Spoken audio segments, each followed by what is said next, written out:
Hey y'all, welcome to Adventures with Aggie, brought to you by Coco's Coffee House. Also, we announced a new partnership last week with the Brian Martin Foundation. Be sure to go check that out. Today we have Mitch Joynt on the show. He is a Team New Zealand para athlete who is on the road to Tokyo. He also does a couple different sports that he's going to tell us about as well.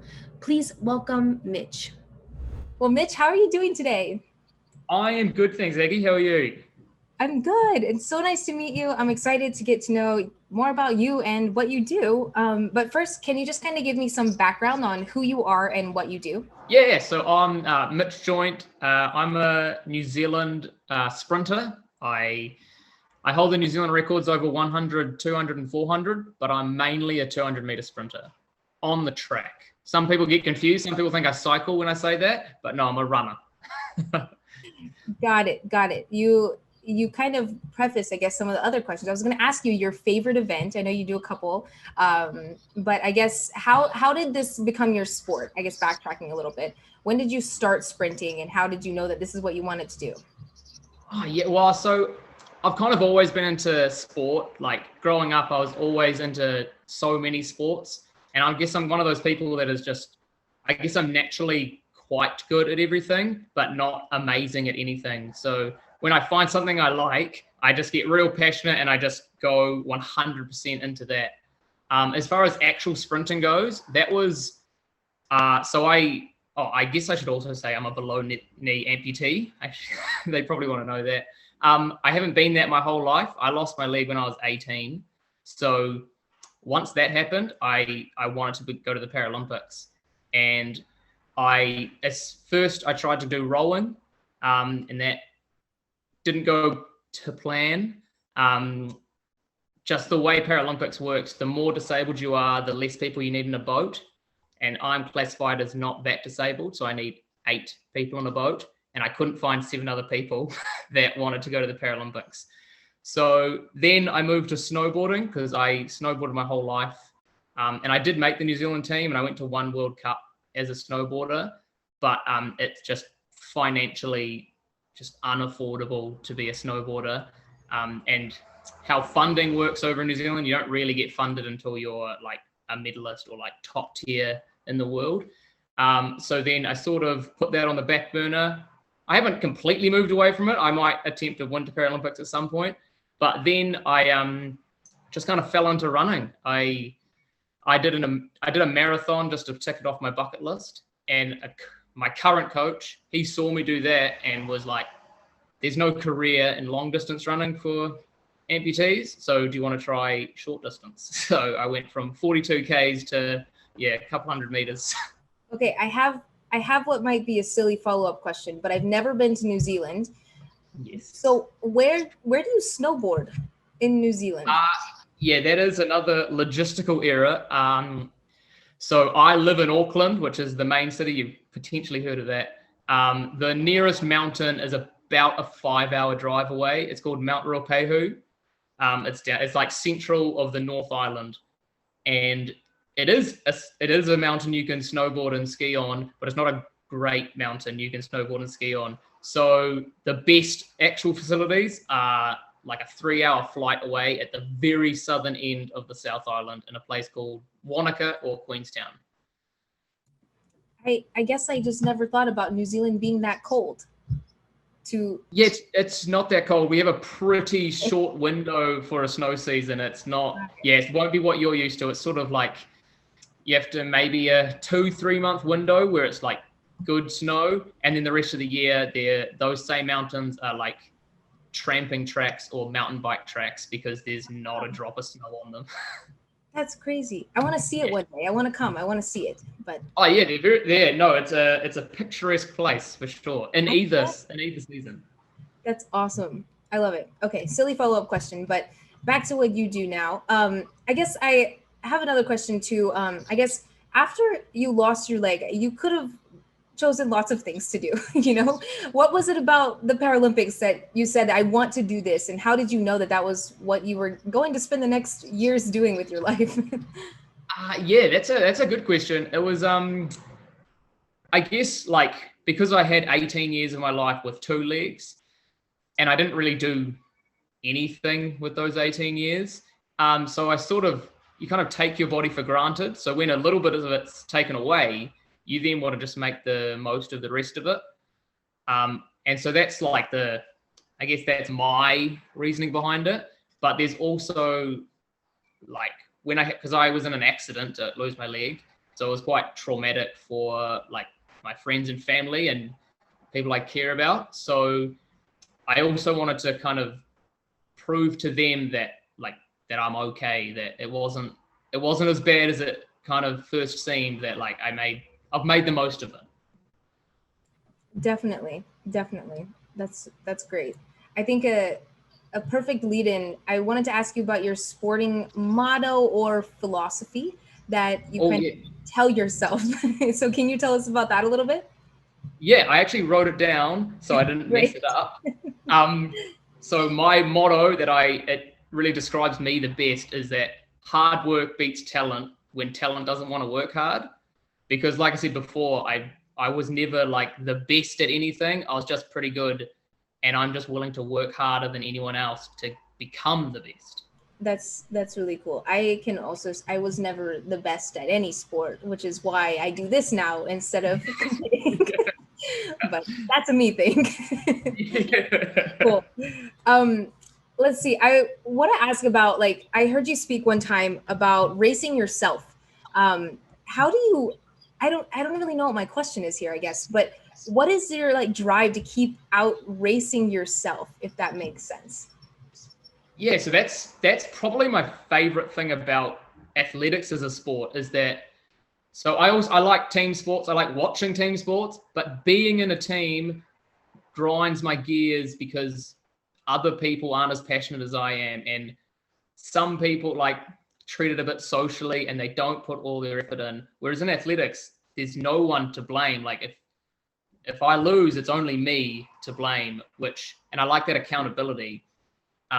So the only person that I'm really racing is myself and my personal best and like past times that I've run. Because I always say I would rather come last in a personal best time than first and have run badly. Yeah. Definitely. When you were describing that, I was like, accountability. And then you said it and I was like, yes, we were thinking the same thing. Hitting the keywords. Yes, yeah, no, definitely. That's so interesting because like I think that athletics is something that like you hear like Team New Zealand or Team USA or something like that, and like you hear it as a team sport, and then once you're watching it, I feel like I don't see it like that. So the mental side of the sport is huge.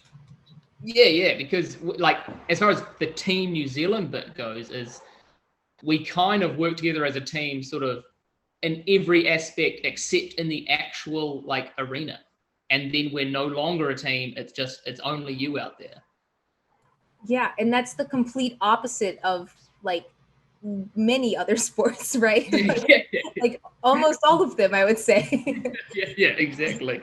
That's a really interesting way to think about it, I guess. But I guess let's kind of talk about that part where you are working with your team. Can you kind of guide us through a typical day of training? I know it's probably changed a lot since COVID happened. I'm not sure what it's like in New Zealand now, but you can answer this, I guess, pre-COVID or during or after, whatever you'd like. Yeah. Well, COVID's actually not too much of an issue in New Zealand. Being an island is really nice because we don't really have it as a problem here. So it's pretty much just free reign currently and has been for several months. We've had a couple of lockdowns, but nothing probably compared to what you are used to. So training hasn't changed too much. But I am actually like fully employed. So I have to, like, I don't get any funding for athletics. It's just a hobby almost. So I start work at 4 a.m. and work till 2. And then I start training at 3 and that goes till sort of 5 or 6ish. And then I come home and try to hang out and like chill out a bit, but I'm pretty pressed for time on most days because I've got bills to pay, but I also want to go to the Paralympics. So that's very early. That my first thought is that's very early in the morning. But I don't get a huge amount of sleep. Well, I appreciate having 30 minutes of your time with a schedule like that. It doesn't sound like you have it. So I appreciate you coming on. No, I'm happy to be here. I know this is probably your chill time. I imagine, I don't know, movie time or dog time or something else. But Yeah, I just got back from walking the dogs. oh, that's so funny. Awesome. Okay, so let's talk about your racing. I'm curious. I love asking athletes this, especially athletes that race as their sport, compared to like I don't know, like being on a court or on a field or something like that. But what goes through your mind when you're crossing a finish line, like at the end of your race? That's a great question. You try not to think too much. Like once I'm racing, there's not much I can do. I've hopefully put all the training in. Hopefully everything that is happening is natural and second to nature. If you overthink things, it usually doesn't go too well. But as far as crossing the finish line, I usually know about 5 steps into a race whether it's like gone well or not, because block starts are my worst part. So if I get out well, it's usually okay from there. So probably for after those first 5 steps, the next sort of 180 meters, I'm probably thinking the same thing, like either like sweet, I've nailed it, or damn it, on to the next one. That's so quick. That's so quick to know that you can just feel it, at the very beginning, which is really crazy. Yeah, well, because sprinting's so much about rhythm. Like if you haven't got that rhythm from the start, it's pretty hard to get it back. And if you have got it back, you've already lost like time in the space, in the distance that you didn't have the right rhythm. So yeah, I can usually tell. I don't run. I'm not a runner. I don't know if I could ever find that rhythm that you're talking about. I hope maybe one day. But it's not my thing. It's so interesting to hear about though, because I guess I never think about that. You can see it, I feel like when I'm watching people who run all the time or sprint all the time, you can see the rhythm, but I'm like, man, I don't know if I could ever have that. But yeah, it's like even when I first started running, I kind of thought it was just like natural, like I'm a person, I know how to run. And then you get there and you're like, oh, I've been doing it wrong for years. There's so many like techniques and like it's so technical. It's insane. It's so many, because I do a little bit of coaching on the side as well, and like nobody knows how to run. Every person I see now, I'm just like, oh, I can't even watch a movie and like see an actor run and be like, oh, they're doing it wrong. What are they doing? that's so crazy. That's so crazy. I probably don't know how to run. I don't. No, I'm almost certain you don't. That's insane. That's so weird because, like what you said, that's something that everybody thinks they know how to do. But I think even like with walking, like you learn as a little kid, like heel toe, but people don't do that. So I couldn't imagine running a step up from that, right? Yeah. Oh my god, that's crazy. Okay, well, wait. Let's backtrack again. If you're trying not too hard to think about your race, what are you thinking right before the whistle or the gunshot or something? Right before you start. Yeah, so I've got it like, I think probably every sprinter does. You've got like a little bit of a ritual or a routine you do as you're like getting into the blocks. And pretty much, so as soon as I've finished like my warm up and I'm waiting behind my blocks and ready to go, I'm just thinking that pretty much, just thinking the same little chant that I have and the same ritual. And it's, even though I am actively thinking that, it's pretty much to stop me thinking. It's just to like put me in the moment and stop thinking, because you've already thought as much as you're ever going to think. This is just do it at this point. Just do it. Are you sponsored by Nike? That's what it sounds like. No, but I should have. Surely I should now. Just send me a little check just for that. Definitely. Okay, awesome. I want to ask you, one of my teammates on the Adventures with Aggie team sent in a question. They want to know your favorite memory from World Championships in Dubai. Well, I think as pretty much every athlete is like usually on the negative side, like even if they do well, they always wish they could have done better. So my heat at Dubai, I wasn't really expected to make the final. It was my first New Zealand team. It was my first international race. So it was just sort of being there was already like the achievement. So when I made the final, that was probably one of the first and only times I was genuinely like completely happy with the performance, and I was like, you have smashed it, and it was all positive. So that was definitely up there, making the final. And then it was actually quite nice going into the final again with just no pressure, because I probably wasn't even meant to be there anyway. So 8th is still like better than I ever expected. So it was quite nice to do a race that has had zero pressure. Like I couldn't have mucked it up pretty much. So that was quite nice.